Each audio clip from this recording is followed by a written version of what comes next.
নির্দেশনা দেওয়া হয়েছে।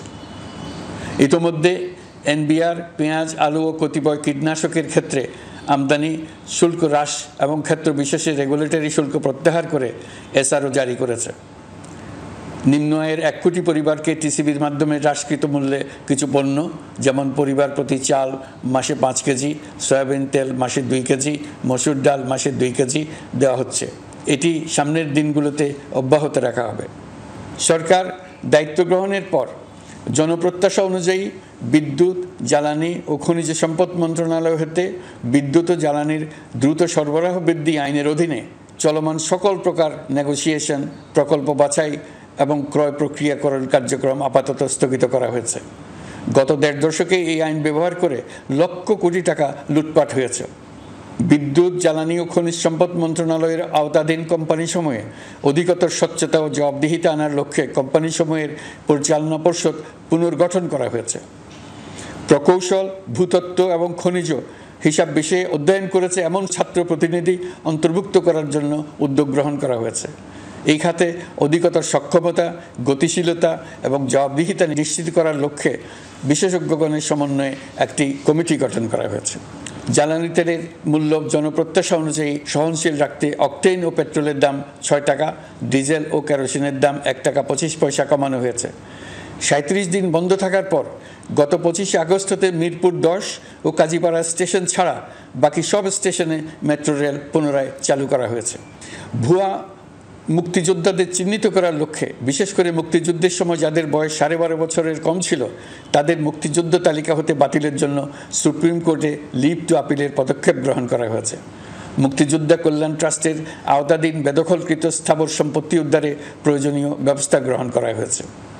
গৃহায়ন ও গণপূর্ত মন্ত্রণালয় কর্তৃক গৃহীত বরিশাল, রংপুর, ময়মনসিংহ উন্নয়ন কর্তৃপক্ষ আইন এর খসড়া তৈরির কার্যক্রম নেওয়া হয়েছে। পূর্বাচল নতুন শহর প্রকল্প, ঢাকার আশেপাশে স্যাটেলাইট সিটি নির্মাণের রোডম্যাপ চূড়ান্তকরণের উদ্যোগ নেওয়া হয়েছে।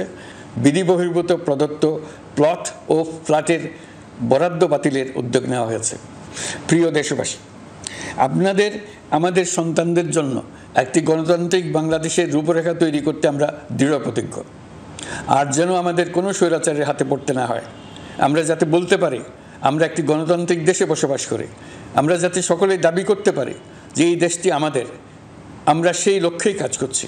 কেউ আইন নিজের হাতে তুলে নেবেন না। আইন নিজের হাতে তুলে নিয়ে কেউ সমাজে বিশৃঙ্খল পরিবেশ সৃষ্টি করলে আমরা তাকে অবশ্যই শাস্তির আওতায় নিয়ে আসব। আমরা একটি সাম্প্রদায়িক সম্প্রীতির দেশ। ধর্মীয় সম্প্রীতি বিনষ্ট হয় এমন কোনো কাজ কেউ কোনোভাবেই করবেন না।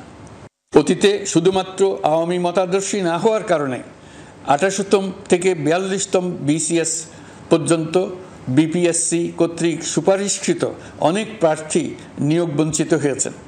8ই আগস্ট পরবর্তী সময়ে এর মধ্যে এদের 259 জনকে নিয়োগ দেওয়া হয়েছে।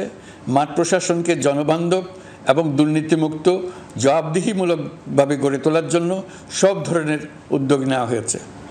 সরকারি কর্মচারীদের বাধ্যতামূলকভাবে সম্পদ বিবরণী দাখিলের নির্দেশ দেওয়া হয়েছে এবং এটা প্রতি বছর তাদেরকে করতে হবে।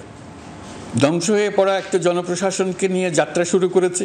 মন্ত্রণালয়গুলোর উচ্চতম পদে যারা নিয়োজিত ছিলেন তারা অনেকে দায়িত্ব ছেড়ে চলে গেছেন কিংবা পদে থাকলেও সহকর্মীদের চাপের মুখে কাজ করতে পারছিলেন না, বাধ্য হয়ে পদত্যাগ করেছেন।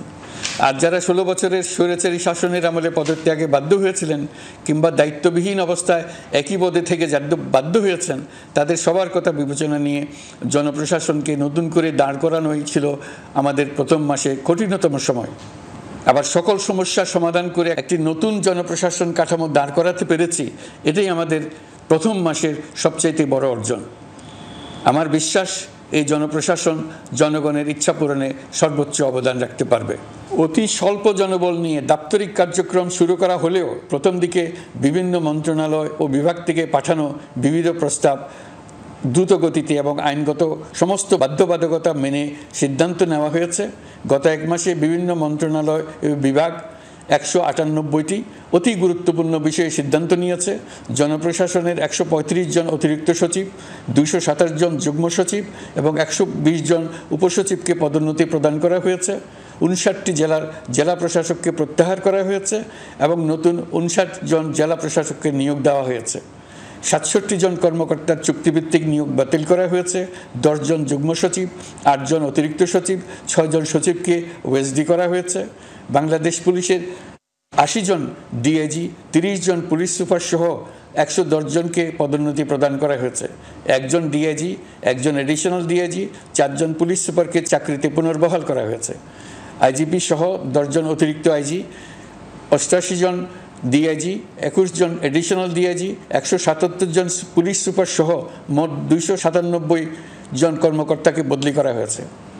ছাত্র শ্রমিক জনতার বিপ্লবের মূল লক্ষ্য ছিল গণভবন। এটা ছিল স্বৈরাচারের কেন্দ্রবিন্দু।